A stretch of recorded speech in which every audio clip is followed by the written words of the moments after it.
الحمد للہ رب العالمین والصلاة والسلام علی اشرف الانبیاء والمرسلین وعلی آلہ واصحابہ اجمعین، اما بعد۔ اعوذ باللہ من الشیطان الرجیم، بسم اللہ الرحمن الرحیم۔ وما جعل علیکم فی الدین من حرج، وقال اللہ تعالی لا یکلف اللہ نفسا الا وسعها۔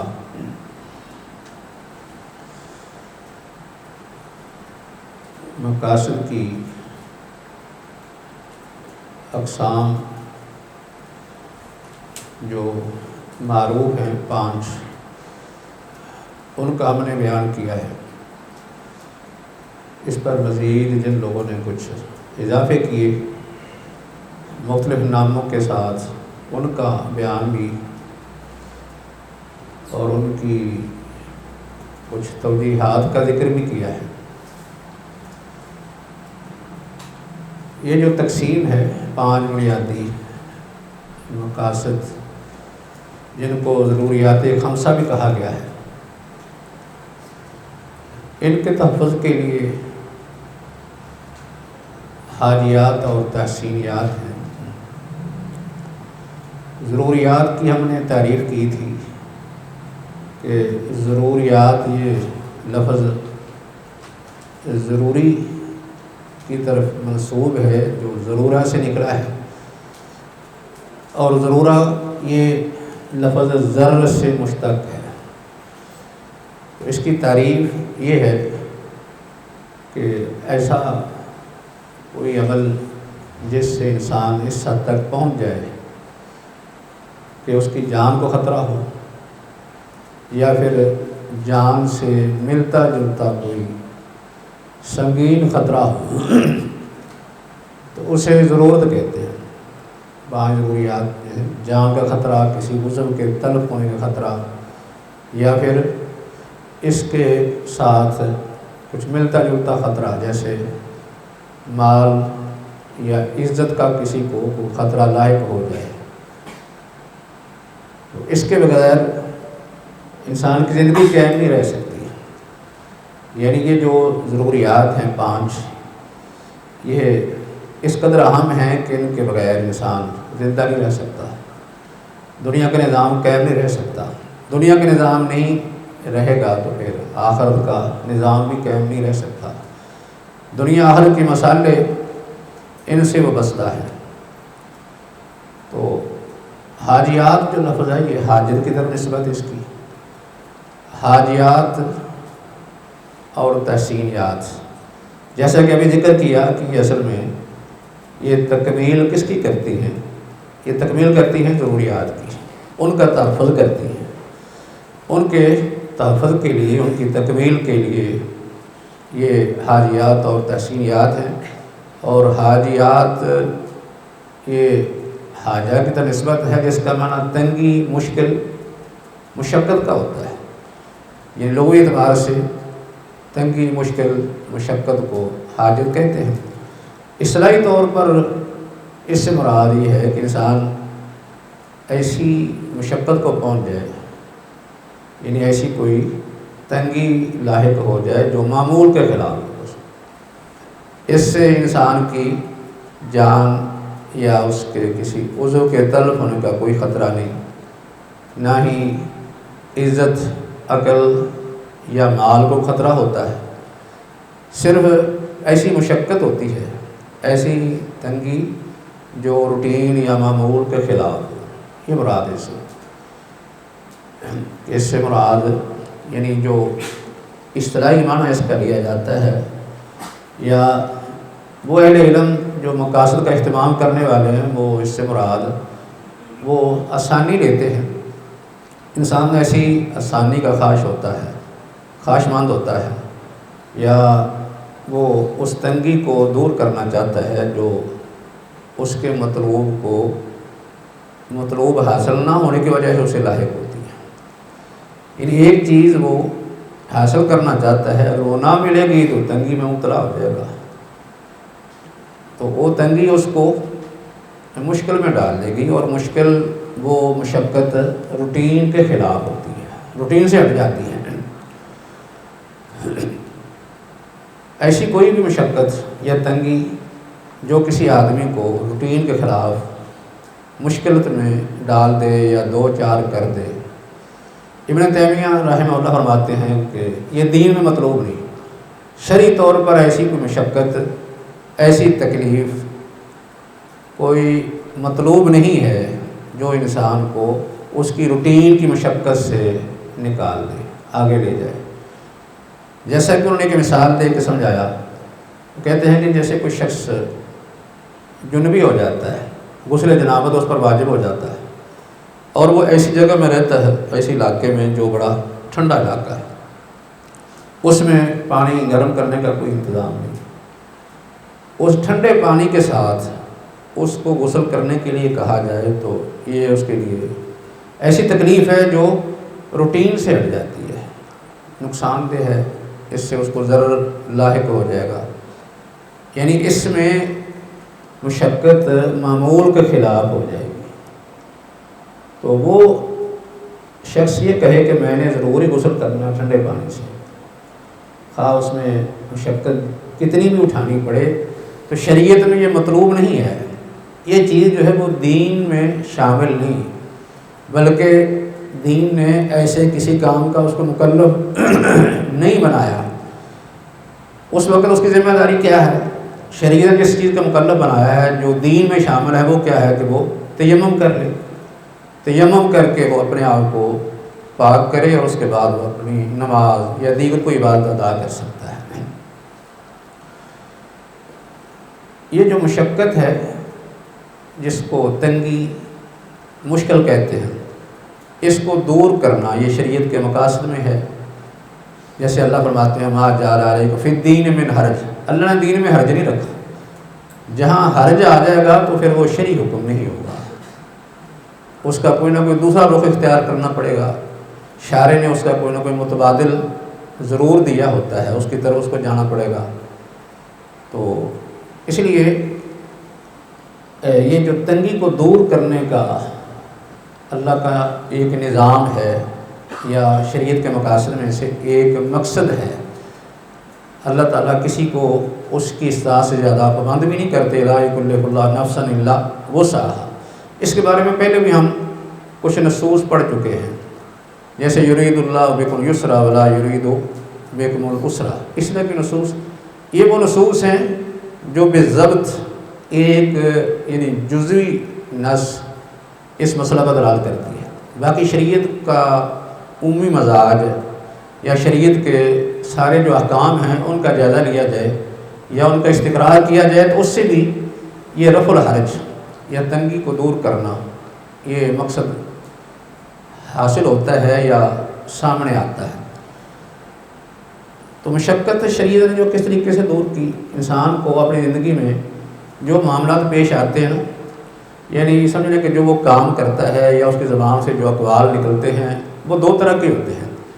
ایک تو وہ ہوتے ہیں جن کو ہم عبادات کہتے ہیں، عبادات میں کوئی آدمی اپنے پاس سے کوئی رخصت نہیں بنا سکتا، اپنے پاس سے کوئی رخصت نہیں ہو سکتی کہ وہ کہے کہ یہ بات کہنے میں مجھے مشقت ہے یا عمل کرنے میں مشقت ہے، لہٰذا میں خود ہی ان مشقت کو اپنے پاس سے اپنی رائے سے دور کروں نہیں کر سکتا۔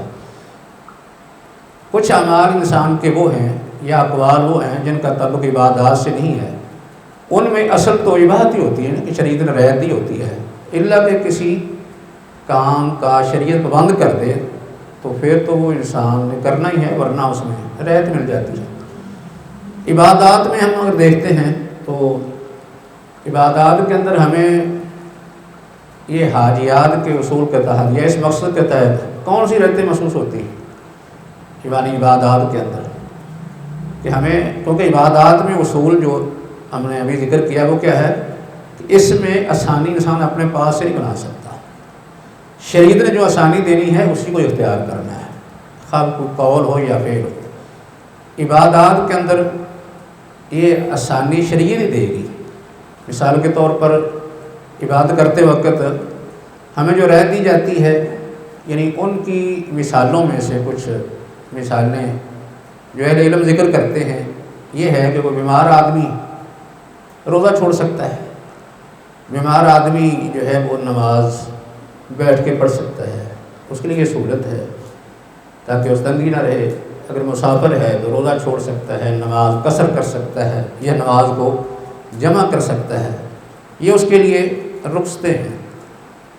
ایسے ہی عبادات کے اندر یہ بھی صورت بنتی ہے کہ جس میں وہ تنگی میں مبتلا ہوتا ہے اس کو رعایت دے دی جاتی ہے۔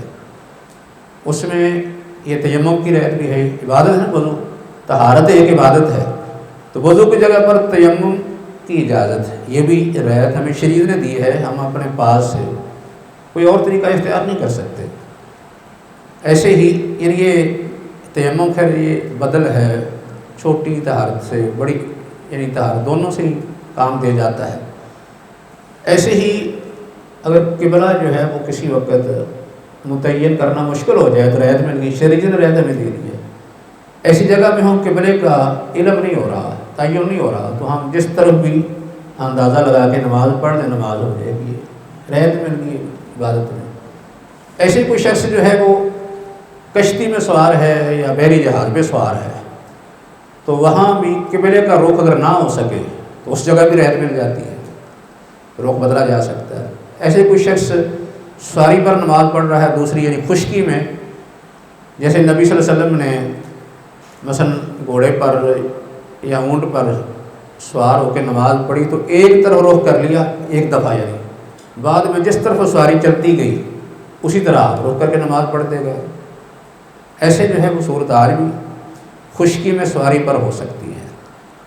ایسے کچھ دیگر عبادات کے اندر بھی کچھ رہتے ہیں ایسی ہو سکتی ہیں، جیسے ہمارے ہاں ایک عام تصور یہ ہے نا کہ کوئی آدمی اگر زکوٰۃ ادا کرے تو جن اموال کی زکوٰۃ ہوتی ہے نا ان اموال سے ادا کرے، یہ موقف ہے، ان اموال سے ادا کرے، یعنی جس مال کی زکوٰۃ ہے اس مال سے ادا کرے۔ لیکن بعض دفعہ ایسا ہوتا ہے کہ اس مال سے ادا کرنا زکوٰۃ مشکل ہو جاتی ہے، جیسے لوگ سونے کی زکوٰۃ ادا کرتے ہیں تو اب سونے سے ادا کریں تو مشکل میں پڑ جائیں گے، اس کی جگہ پر پھر کیا کریں گے، اس کی قیمت ادا کر دی جائے، یعنی زکوٰۃ میں جس چیز کی زکوٰۃ ادا کرنی ہے اس کی قیمت کا اندازہ کر کے قیمت ادا کر دی جائے۔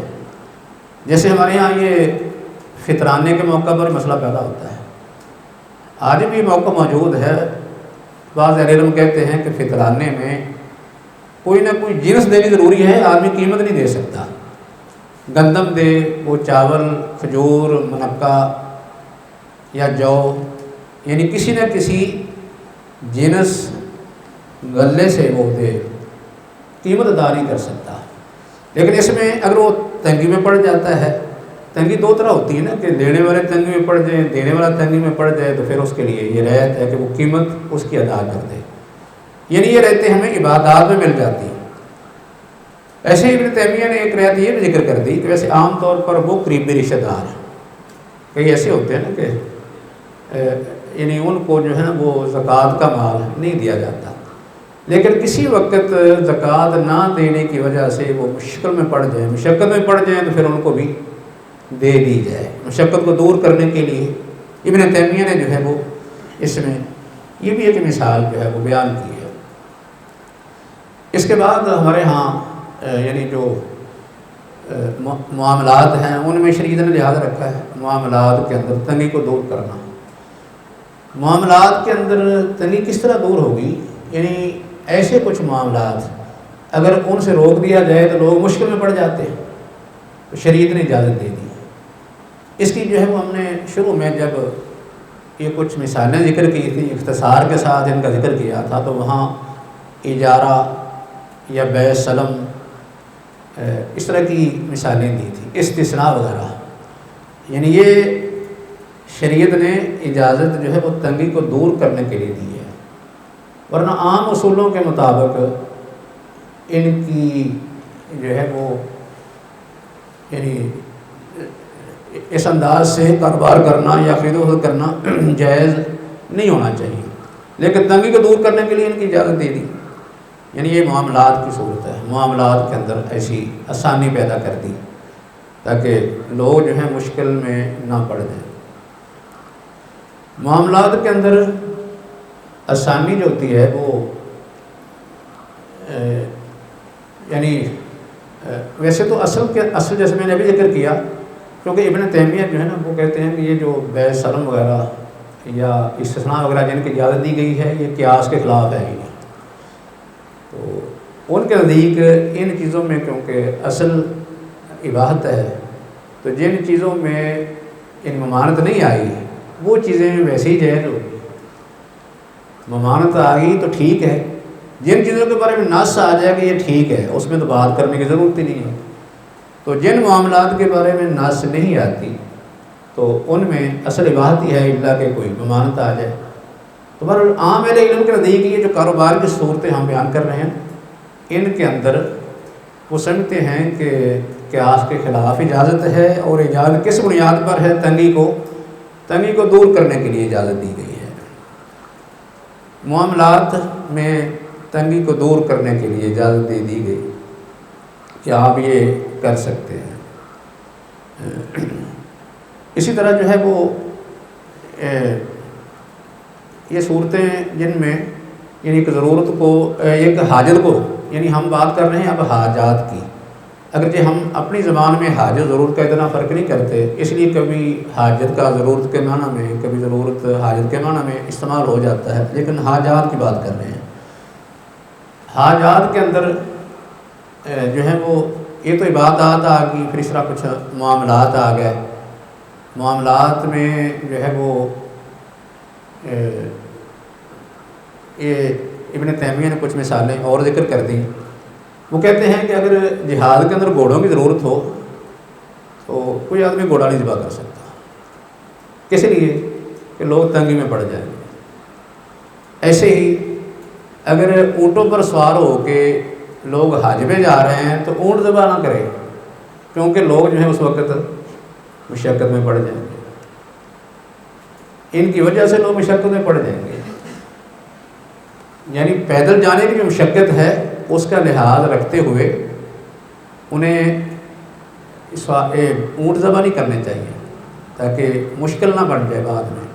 یعنی یہ حکم انہوں نے ممانعت کا یہاں لگا دیا ہے کہ ان کو ذبح نہ کیا جائے، اور اس کی بنیاد کیا ہے؟ تاکہ مشقت کو دور کیا جائے معاملات کے اندر۔ ایسے ہی انہوں نے اس میں یہ بات بھی کی ہے کہ سونا اور ریشم مثال کے طور پر یہ جو ہیں وہ حرام ہیں، لیکن حرام کن کے لیے؟ کہتے ہیں کہ یہ مطلقاً حرام نہیں ہے۔ یہ انسان کی دو نوع ہے نا، ایک مرد اور ایک عورت۔ عورت کے لیے مباح ہے، مرد کے لیے یہ ناجائز ہے۔ اور ناجائز کس بنیاد پر ہے؟ ناجائز اس لیے ہے کہ اس میں اسراف ہے، اسراف کی وجہ سے یہ ناجائز ہے۔ یا کوئی آدمی یعنی فخر کرتا ہے، غرور کرتا ہے، تکبر کرتا ہے، ان چیزوں کی بنیاد پر ریشم اور سونا جو ہے وہ حرام ہے، لیکن عورتوں کے لیے جائز ہے۔ عورتیں اس کا کیا استعمال کرتی ہیں؟ وہ ہے زیب و زینت۔ اگر کوئی مرد جو ہے وہ سونے کا یا ریشم کا محتاج ہو جاتا ہے تو اس کو بھی اجازت ہونی چاہیے، کس لیے؟ اس سے مشقت دور کرنے کے لیے، اس کی مشقت دور کرنے کے لیے۔ اس کی ضرورت کیا ہو سکتی ہے؟ علاج۔ ایک ضرورت جو ہے وہ علاج ہو سکتی ہے۔ کس سے علاج ہوتا ہے؟ ریشم سے بھی علاج ہوتا ہے، جیسے خارش کا مثلا علاج، خارش کی بیماری ہو نا، جسمانی کوئی بیماری جلد کی، اس کے لیے ریشم کا استعمال ہے، اس کی اجازت اس کو ہونی چاہیے۔ ایسے جو ہے بعض لوگ سونا استعمال کرتے ہیں، مثلا سونے کے دانت لگا لیے، کئی دفعہ سونے کا ناک بھی لگ جاتا ہے، یعنی یہ علاج ہوتا ہے نا، سونے کا ناک لگ گیا یا سونے کے دانت لگ گیا، یہ انسان کی یعنی ایک علاج معالجے کے لیے ہے۔ وہ کہتے ہیں کہ جب عورت کو زیب و زینت کے لیے اس کی اجازت دے دی گئی تو پھر مرد کو بھی اس کی حاجت کے تحت اس کو اجازت مل جانی چاہیے۔ یہ حکم کس لیے ہوگا؟ تاکہ اس سے تنگی کو دور کیا جا سکے، تنگی اور حرج کو دور کیا جا سکے، تو اس بنیاد پر ہی اس کو اجازت ہوگی کہ وہ استعمال کر سکے گا۔ لیکن یہ استعمال اتنی دیر تک ہوگا جتنی دیر تک وہ تنگی مشقت ہے، جب وہ ختم ہو جائے گی تو پھر اس کی اجازت نہیں رہے گی، کیونکہ مستقل اجازت اس لیے نہیں ہے کہ اس میں فضول خرچی ہے، اسراف ہے، اور خاص کر ریشم اور سونا پہننے والا آدمی جو ہے دوسروں پر تکبر فخر کرتا ہے۔ باقی جو ہے وہ یعنی ضروریات جو حاجات ہیں تنگی مشقت کو دور کرنے کے لیے جس میں شریعت نے رعایت رکھی ہے، ان میں اور کون سی چیزیں آتی ہیں؟ ان مشقت کو دور کرنے کے لیے جو عادات کے اندر شریعت نے رعایت دی ہے، عادات کے اندر جن میں رعایت دی ہے وہ کون سی عادات ہیں؟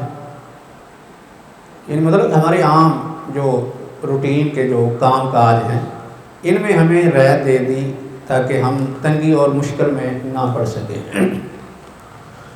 عادات کے اندر کون سی چیزیں ہیں جن میں اجازت دے دی گئی ہمیں؟ یعنی جو ہماری روٹین کی چیزیں ہیں جن میں صرف تنگی کی وجہ سے ہمیں اجازت دے دی گئی کہ آپ یہ کام کر سکتے ہیں۔ عادات میں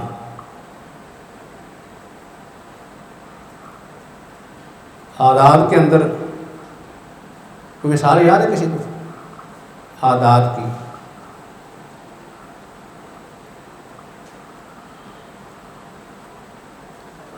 یعنی جو ہم عام طور پر ایک کام جو ہے بطور عادت کرتے ہیں ان میں جو ہے وہ اجازت مل گئی کہ آپ یہ کام کر سکتے ہیں، جیسے جو ہے وہ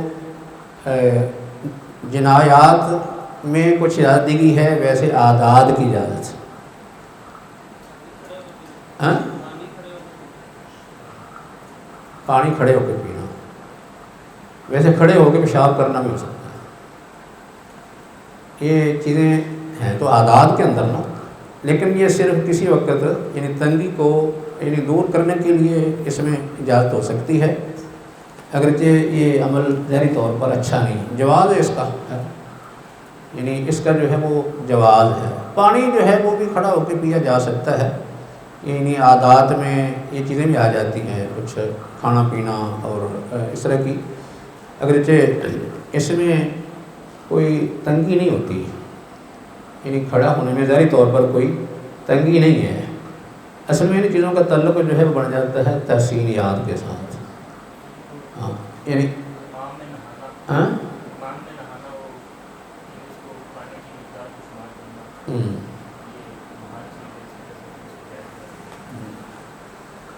مطلب یہ ہے کہ ایسی چیزیں جن میں جو ہے وہ یعنی تنگی ہو جاتی ہے ان کا حساب کتاب کرنے میں، ویسے تو پھر یہ چیزیں جو ہے معاملات کے اندر آ جاتی ہیں، یعنی بعض اہل علم نے معاملات کے اندر ان سب کو شامل کر دیا ہے کہ جس میں کوئی تنگی ہو تو اس میں آسانی ہوگی۔ مثلا یہ ہوتا ہے نا کہ جیسے ہم بات کر رہے تھے معاملات میں کاروبار کی، اسی طرح مثلا زمین کے اندر نا کچھ چیزیں اگتی ہیں زمین میں، یعنی زمین کے اندر ہوتی نا، ان میں مثلا مولی ہے، گاجر ہے، شکرکندی ہے، اس طرح کی چیز زمین کے اندر، تو ان کی بیع ویسے کر لی جاتی ہے۔ تو یہ بیع کیوں کر لی جاتی ہے؟ یہ بھی تنگی کو دور کرنے کے لیے ہے کہ اگر کہا جائے کہ ان کا پہلے تعین کیا جائے، زمین میں تعین کیسے ہوگا، تو اسی طرح جو ہے وہ بیع کر لی جاتی ہے۔ تو یہ کچھ جو ہوتی ہے تنگی یا ضرر، یہ ذرا معمولی ہوتا ہے، معمولی جو ہے وہ شریعت نے اس سے یعنی درگزر کیا کہ کوئی حرج نہیں، اس طرح کے معاملات ان کو جو ہے وہ جائز قرار دے دیا ہے کہ جن میں انسان حساب کتاب کرتے وقت تنگی میں مبتلا ہو جاتا ہے، مشکل میں پڑ جاتا ہے کہ اب زمین کے اندر جو چیزیں ہیں ان کا حساب کیسے کرے گا۔ اس کے علاوہ جو ہے وہ شریعت نے کچھ عقوبات کے اندر بھی تنگی کو دور کیا ہے۔ عقوبات میں تنگی کو کس طرح دور کیا ہے؟ مثلا ایک آدمی سے خطا سے قتل ہو گیا، اس کو رخصت کیا ہے کہ یعنی عاقلہ پر دیت ہے، اس کی تنگی دور کرنے کے لیے نا، کیونکہ اکیلا آدمی جو ہے وہ دیت نہیں دے سکتا، وہ بیچارہ ہو سکتا ہے پوری زندگی وہ دیت اکٹھی نہ کر سکے، تو اس لیے عاقلہ پر دیت رکھ دی، یعنی اس کے وہ قریبی رشتہ دار جو اسبہ میں آتے ہیں، جن کا تعلق جو ہے وہ عورت کے واسطے کے بغیر ہی بنتا ہے ان سے، کیونکہ وہ آدمی کے لیے ایک سہارا ہوتے ہیں، اسبہ ہوتے ہیں، اس کا خاندان ہوتے ہیں، تو ان کو یعنی دیت دینا چاہیے تاکہ اس تنگی کو دور کیا جا سکے۔ ویسے جنایات کے اندر ایک اور مثال بھی ہے، بعض اہل علم نے ذکر کی ہے، وہ کہتے ہیں کہ ویسے تو ہمیں مال کو ضائع نہیں کرنا چاہیے، لیکن جب ہم دیکھیں کہ دشمن سے لڑائی ہو رہی ہے نا، دشمن جو ہے وہ مال ہمارا ضائع کر رہا ہے، تو ہم کیا کر سکتے ہیں؟ اس کا مال ہم ضائع کر سکتے ہیں، کیونکہ اگر ہم ضائع نہیں کریں گے تو پھر ہم اس میں مشکل میں پڑ جائیں گے۔ وہ ہمارا مال ضائع کر رہا ہے تو ہم بھی اس کا مال ضائع کر سکتے ہیں، جبکہ ہمیں شریعت روکتی ہے کہ آپ مال ضائع نہ کریں۔ درخت، خاص کر پھلدار درخت، جانور، مال کا ضیاع تو نہیں کرنا چاہیے، لیکن اگر مال ضائع آپ نہیں کرتے تو دشمن مشکل میں ڈال سکتا ہے، اس لیے اس میں اجازت ہے کہ آپ بھی کر سکیں گے۔ یعنی یہ جنایات کی شکل ہے، جنایات میں کیونکہ سزائیں ہوتی ہیں تو سزاؤں میں یہ بھی ہے۔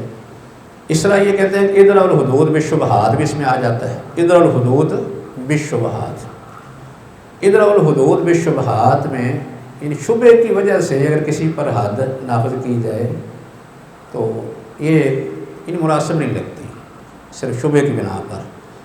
تو جنایات کے اندر شبہ کی وجہ سے حد کو ختم کرنا، یہ بھی تنگی کو دور کرنے کی ایک صورت بنتی ہے۔ تو یہ جو یعنی حاجات ہیں، ان کا لحاظ رکھنے کا مقصد کیا ہے؟ تین چیزیں اصل ہیں۔ ایک ہے کہ جو مکلف بندے ہیں ان سے تنگی کو دور کیا جائے، دوسرا یہ ہے کہ ضروریات کا تحفظ کیا جائے، تیسرا یہ ہے کہ عام لوگوں کے مفادات اور ان کی مصالح کا تحفظ کیا جائے، عمومی طور پر لوگوں کی مصالح کا تحفظ کیا جائے، ضروریات کا تحفظ کیا جائے اور لوگوں سے مشقت اور تنگی کو دور کیا جائے۔ یہ مقاصد ہیں کس کے؟ حاجیات کے۔ حاجیات کا اعتبار شریعت میں اس لیے کیا جاتا ہے۔ اس کے بعد جو ہے وہ تحسینیات ہیں۔ ضروریات کے اندر کیا ہوتا ہے؟ جس میں خطرہ ہوتا ہے زندگی کو، زندگی قائم نہیں رہ سکتی، اور حاجیات میں کیا ہے کہ اس میں مشقت ہوتی ہے، ایسی مشقت جو روٹین سے بڑھ جاتی ہے۔ تحسینیات میں کیا ہے؟ پہلی دو چیزیں نہیں ہیں، بالکل پہلی دو چیزیں نہیں ہیں، نہ تو زندگی مشکل میں پڑتی ہے ایسی کہ اس کے بغیر انسان رہ نہ سکے، نہ اس میں اتنی مشقت ہوتی ہے جو روٹین سے بڑھ جائے، صرف معاملہ باقی کیا رہ جاتا ہے؟ باقی آداب کا، آداب، مکارم اخلاق، محاسن، انسان کے جو ہے نا وہ کچھ فطری تقاضے یا اس کی فطری کچھ خوبیاں یہ رہ جاتی ہیں اس میں، اس کے اندر۔ اس کو یعنی یہ کہتے ہیں کہ یہ تزئین و تکمیل ہے، یہ یعنی ان کا تعلق اخلاق سے ہے، آداب سے ہے۔ لیکن ایک بات ذہن میں رکھیں کہ تحسینیات کے اندر ان کا تعلق اخلاق یا عبادات ہونے کا مقصد یہ نہیں ہے کہ یہ سارے کام نفلی ہیں، نفلی نہیں، بلکہ یہ تحسینیات ہیں، ان میں سے کوئی واجب ہوگا، کوئی مستحب ہوگا۔ تحسینیات جو ہے ان کے اندر یعنی شرعی احکام سارے پائے جاتے ہیں۔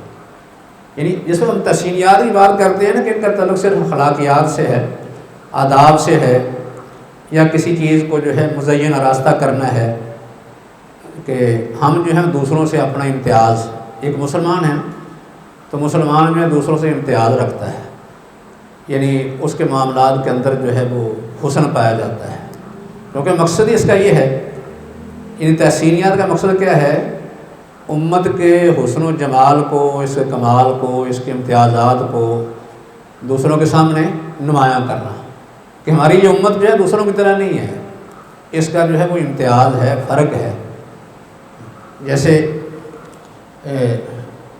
مثلا دوسرے لوگوں کا آپ دیکھتے ہیں نا کہ وہ طہارت کا خیال نہیں رکھتے، طہارتوں کا خیال نہیں رکھتے، نہ طہارت کا خیال کھاتے پیتے ہیں نہ کوئی جو ہے وہ ان کے ہاں غسل کا تصور باقاعدہ اس طرح ہمارے ہاں ہوتا ہے، یعنی نہ کھانے پینے میں نہ ویسے طہارتوں میں ان کے ہاں تصور۔ اس لیے آپ دیکھتے ہیں نا آج کل تو خیر عام ہو چکا ہے، ہمارے مسلمانوں کے ہاں بھی، پہلے کفار کے ہاں تھا کہ اس طرح کی جگہ بنے ہوتی تھی، لوگ کھڑے پیشاب کرتے، کھڑے ہو پیشاب کر لیا، اسی طرح ہی نہ پانی استعمال کیا نہ کچھ اور، ایسے ہی رام سے چلے گئے۔ آج بھی لوگ ایسے کرتے ہیں، آپ دیکھتے ہیں کہ مثلا اس طرح بازار میں کے کنارے بیٹھ جاتے ہیں پیشاب کرنے، پیشاب کرتے ہوئے اس طرح اٹھ جاتے ہیں بس۔ تو یہ سنت کا امتیاز تو نہیں ہے، یہ تو دوسرے لوگ غیر کام کرتے ہیں جن کے ہاں طہارت کا کوئی اہتمام نہیں ہے، صفائی کا کوئی اہتمام نہیں ہے۔ ہم جو ہے وہ یہ ثابت کرتے ہیں کہ یہ امت جو ہے یہ تو حسن و جمال والی امت ہے، یہ تو بڑی صاف ستھری امت ہے، اس کی خصوصیات ہیں جو دوسرے کے ہاں نہیں پائی جاتی۔ اس لیے کہ مسلمان جب اس کو حاجت ہوتی ہے پیشاب کرتا ہے تو باقاعدہ وہ استنجا کرتا ہے، استنجا کے بعد یعنی اپنے ہاتھ دھوتا ہے، اس سے اس کا جسم بھی پاک رہتا ہے، اس کے کپڑے بھی پاک ہوتے ہیں، ہاتھ بھی پاک ہوتے ہیں، یہ دوسروں سے امتیاز ہے۔ یعنی تحسینیات ایک تو حاجیات کا تفض کرتی ہیں، حاجیات آگے ضروریات کا تفض کرتی ہیں، دوسرا یہ ہے کہ تحسینیات سے ہم اصل اس امت کا حسن و جمال، اخلاق، امتیاز جو ہے یہ لوگوں کے سامنے یہ پیش کرنا چاہتے ہیں، اس امت کی یہ خصوصیات ہیں۔ شریعت نے تحسینیات میں جو چیزیں بیان کی ہیں ان میں ایک تو عبادات کے اندر ہے۔ عبادات کے اندر تحسینیات کیا ہیں؟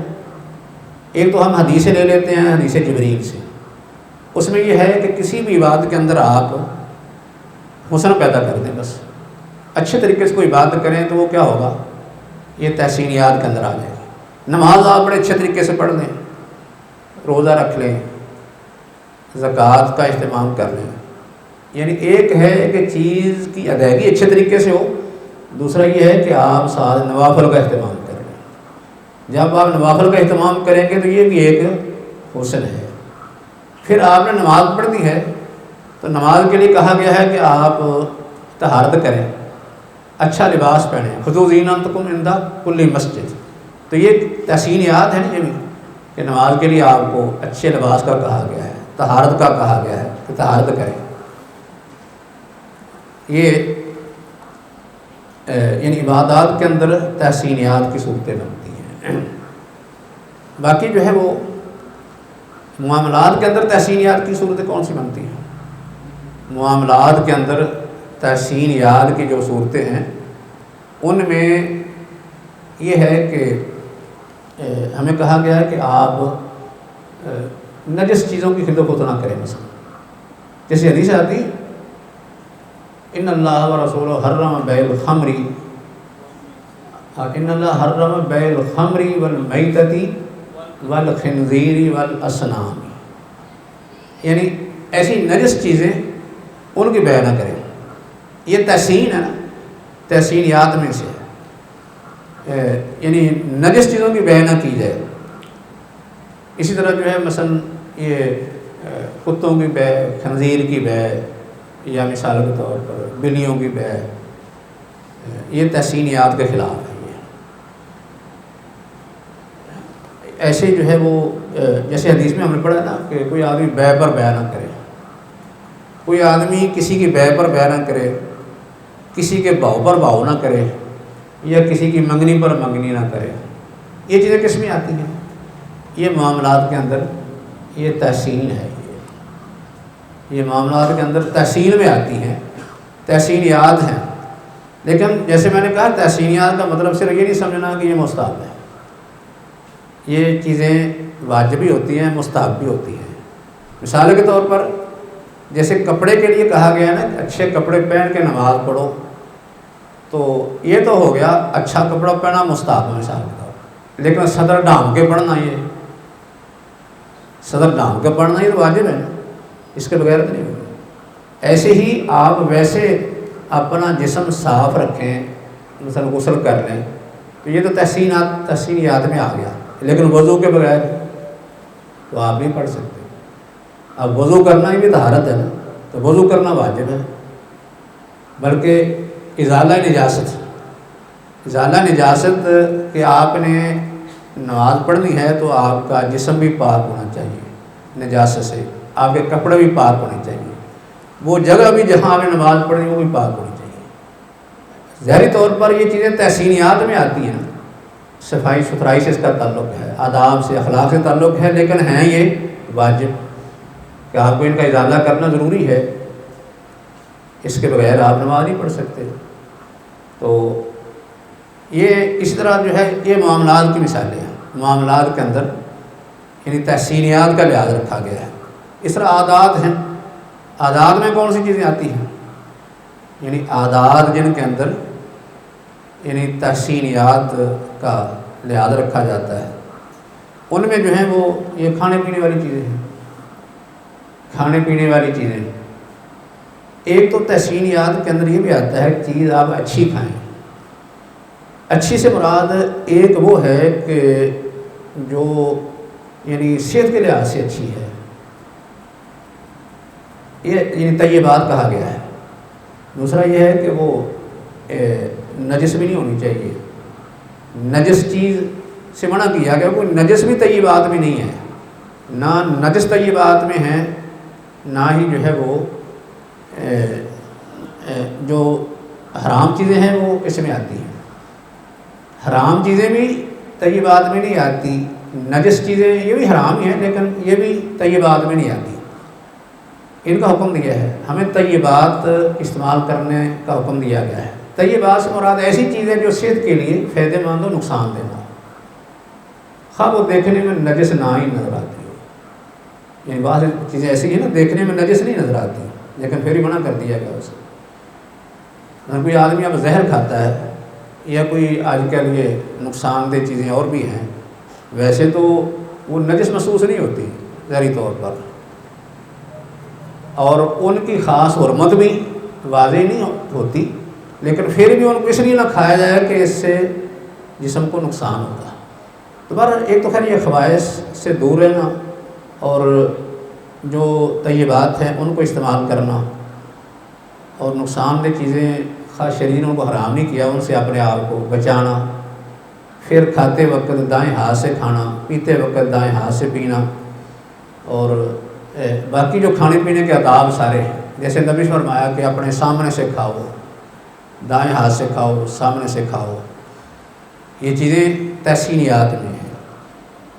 تحسین اس طرح بسم اللہ پڑھ کے کھاؤ، یہ عادات ہیں، اور ان میں جو ہے وہ ان باقاعدہ ہماری رہنمائی کی گئی ہے کہ یہ تم اس طریقے سے کرو۔ تو اس سے ایک مسلمان کا امتیاز ہے دوسروں کے ساتھ، ایک غیر مسلم کھانا کھا رہا ہے اس کے اندر یہ چیزیں نہیں پائی جاتی، نہ تو وہ حلال حرام کا فرق کر رہا ہے، خبائث اور طیبات کا فرق نہیں کر رہا، نہ دائیں ہاتھ سے کھا رہا ہے، نہ اپنے سامنے سے کھاتا ہے، اور اس طرح باقی جو کھانے پینے کے آداب ہیں، نہ وہ شروع میں کوئی دعا پڑھتا ہے نہ آخر میں پڑھتا ہے، یہ چیزیں یعنی عادات میں آتی ہیں اور تحسینیات میں ہیں، ان کا بھی لحاظ رکھا جائے گا۔ تو اس طرح جو ہے وہ تحسینیات کے اندر یعنی یہ کھانے پینے والی چیزیں آ گئیں، اس طرح کوئی لباس آ گیا، یہ صدر کو ڈھانپنا، ایک ہے صدر کو ڈھانپنا جو نماز کے اندر ضروری ہوتا ہے، ایک مرد کے لیے ضروری ہے اور اس طرح عورت کے لیے جو ضروری ہے، یہ ضروری بھی ہے اور تحسینیات میں بھی ہے۔ یعنی ایک ہے عام طور پر لباس جو ہم پہنتے ہیں، یعنی نماز کے علاوہ جو نماز پہنتے ہیں اس میں بھی لباس جو ہے وہ یعنی ساتر پہننا یہ بھی تحسینیات کے اندر ہے کہ لباس انسان اچھا لگتا ہے۔ بلکہ بعض دفعہ ہوتا ہے کسی جگہ عرف بن جاتا ہے کہ سر پہ کپڑا بھی رکھا جائے، تو یہ چیز بھی تحسینیات میں آ جائے گی، ضروری تو نہیں، تحسینیات میں آ جائے گی۔ اس سے کوئی آدمی تنگی میں مبتلا تو نہیں ہوتا، ہر تنگی تو نہیں ہوتی، لیکن تحسینیات میں ہے کہ زینت جو ہے وہ آدمی اختیار کرے۔ تو پر اس طرح کر کے یہ جو انسان کی عادات ہیں ان میں خاص کر یہ کھانا پینا، ایسے جو ہے وہ لباس اور یعنی یہ آداب جو ہیں وہ تحسینیات میں آتے ہیں. اس طرح سطر کو ڈھانپنا، نجاست کا ازالہ، ان میں سے کچھ واجب ہیں اور کچھ مستحبات میں آتے ہیں. تو یہ عبادات بھی ہو گئیں، اور اس میں دوسری قسم کچھ معاملات کی تھی. معاملات میں یعنی تحسینیات کو اہمیت دی گئی ہے کہ ہمارے معاملات دوسروں سے نمایاں ہونے چاہیے. سچ بولنا، ایمانداری سے معاملہ کرنا، یہ ہے تو تحسینیات میں، لیکن صرف یہ مستحب نہیں ہے. کوئی آدمی جو ہے وہ اپنی خرید و فروخت میں سچ بولتا ہے، ایمانداری کا مظاہرہ کرتا ہے، کسی سے دھوکہ نہیں کرتا، تو اس سے روکا گیا ہے. دھوکہ کرنا، جھوٹ بولنا، خیانت کرنا، جس طرح یہ بات بیوع سے منع کیا، جس طرح کہ بیع نجش ہے، اس طرح کی بیوع یا بیع ملامسہ، مناوضہ، یہ ساری چیزیں اس میں کیونکہ دھوکہ ہے، یا دھوکہ ہے یا پھر اس میں جوا ہے، تو یہ چیزیں ہیں تو تحسینیات میں. لیکن اس کا مطلب یہ نہیں کہ صرف استحباب کے حکم ہیں بس، یا کراہت کے حکم ہے کہ آپ انہوں صرف مکروہ کہہ دیں تو ویسے آپ کر سکتے ہیں، ایسا نہیں ہے. یعنی تحسینیات میں کسی کا حکم جو ہے بعض دفعہ واجب کا، مستحب کا، کسی وقت حرام یا مکروہ کا بھی ہوتا ہے. یعنی جو چیز انسان کے آداب کو، اخلاق کو متاثر کرتی ہے، اس سے روک دیا جاتا ہے کہ آپ نے یہ نہیں کرنا. اس لیے یہ امانت داری، سچائی، ان چیزوں کو ہم اخلاقیات میں شامل کرتے ہیں. اخلاقیات کا تعلق تحسینیات سے ہوتا ہے، لیکن شریعت نے اس کی پابندی کا حکم ہی دیا ہے. پھر اس کے علاوہ کچھ عقوبات ہیں. عقوبات میں تحسینیات کا لحاظ رکھا گیا ہے. عقوبات میں تحسینیات کا لحاظ کیسے رکھا گیا ہے؟ عقوبات میں ایک آدمی جو ہے وہ سزا کا مستحق ہے، اس کو سزا بھی دینی ہے، لیکن اس کا طریقہ بھی اچھا ہونا چاہیے. جو ہے وہ سمجھے کہ یہ تو کوئی انسانی طریقہ نہیں ہے، یعنی انسانیت سے گرا ہوا یہ طریقہ ہے. اس لیے شریعت نے ہمیں اس کا بھی بند کیا ہے. اس میں ایک تو عام طور پر جو ہمارے لیے جانور ذبح کرنا جائز رکھا ہے، کسی کو قصاص میں قتل کرنا ہو یا کسی حد میں اس کا قتل واجب ہو جائے، ان کے بارے میں بھی آتا ہے کہ اذا قتل تم فاحسن القتل آتا ہے، وَإِذَا ذَبَحْتُمْ فَأَحْسِنُوا الذِّبْحَ آتا ہے. یہ ایسے باقی اس کے علاوہ اگر مسلمان جو ہیں وہ کفار پر غالب آ جاتے ہیں جنگ میں، تو ان کے ساتھ اچھا سلوک کیا جائے، ان کے قیدیوں کے ساتھ ان کا مصالحہ نہ کیا جائے. اگر وہ جنگ جو ہیں تو پھر ان کا مصالحہ نہ کیا جائے. اگر ان کو مارنا بھی ہے، ان کے بچوں، ان کے بوڑھوں، ان کی عورتوں کو تحفظ جو دیا گیا ہے، یہ چیزیں یہ بھی تحسینیات میں آتی ہیں. یعنی عقوبات میں ہیں، جنایات میں آتی ہیں، لیکن ساتھ ساتھ یہ تحسینیات بھی ہیں، آداب بھی ہیں، یہ اخلاق بھی ہیں. ایسے اخلاق جس سے دوسرے لوگ متاثر ہوتے ہیں. کسی کو سزا بھی دینی ہے تو بھی اچھے طریقے سے دی جائے. تو بہرحال یہ چیزیں خیر عقوبات میں یا جنایات میں یہ تحسین کی مثالیں بن گئی ہیں. تو اب جو ہے وہ ان سب کا خلاصہ کیا بنا کہ ہمارے ہاں جو مقاصد بیان کیے گئے ہیں وہ 5 ہیں. ویسے 5 مقاصد ہیں، ان 5 میں ضروریات کا عام طور ذکر ہوتا ہے، لیکن یہ جو حاجیات ہیں یہ سمجھ لیں کہ ان کی حفاظت کے لیے، ان کے تحفظ کے لیے، ان کی تکمیل کے لیے. اس لیے حاجیات کے بارے میں بھی شریعت نے ہمیں پوری رہنمائی دی ہے. اور حاجیات میں عبادات کے اندر بھی، معاملات کے اندر بھی، اس طرح عادات کے اندر بھی اور جنایات کے اندر بھی پورا خیال رکھا ہے. اور اسی طرح تحسینیات ہیں. تحسینیات میں ایسے احکام دیے ہیں کہ جن میں ہم اپنے یعنی اسلام کی جو اچھی صفات یا امت کی اچھی خصلتیں، اس کا حسن و جمال، اس کے آداب اخلاق کو سامنے پیش کرتے ہیں. یہ بھی عبادات میں بھی ہیں، معاملات میں بھی ہیں، عادات اور عقوبات میں بھی ہیں. اور یہ اصل تحسینیات یہ تکمیل ہیں حاجیات کی، اور حاجیات یہ تکمیل ہیں اصل ضروریات کی. اور ان ضروریات کو پورا کرنا شارع کے مقاصد میں سے یہ شامل ہے کہ شریعت نے جب احکام دیے ہیں یا شریعت ہمیں عطا کی ہے، اللہ نے ہمارے لیے احکام نازل کی ہیں، مقرر کی ہیں، تو ان مقاصد کو سامنے رکھا ہے۔ سارے مقاصد کا جائزہ لیا جائے تو ان کا خلاصہ یعنی یہی بنتا ہے جو عام طور پر ان مقاصد کی صورت میں بیان کر دیا جاتا ہے۔ تو اس سے جو ہے وہ ہم نے یہ جو مقاصد کی بات تھی، یعنی ان کی ایک فہرست کتنے ہیں، کون کون سے ہیں، پھر ان میں کچھ اضافے جو تھے ان کا ذکر کر دیا ہے۔ اب اس کے بعد اس کے متعلقہ یعنی مقاصد کے متعلقہ کچھ اور باتیں ہم ذکر کریں گے۔ ایک اہم موضوع جو ہے وہ یہ ہے کہ کچھ جدید دور کی ایسی مثالیں جن کا حل لوگ جو ہے مقاصد کی روشنی میں کرتے ہیں، یعنی مقاصد کو سامنے رکھ کے جن نئے مسائل کا حل لوگ کرتے ہیں یا نئے مسائل میں حکم جاری کر دیتے ہیں، یہ ایک تطبیق ہوگی ان مقاصد کی۔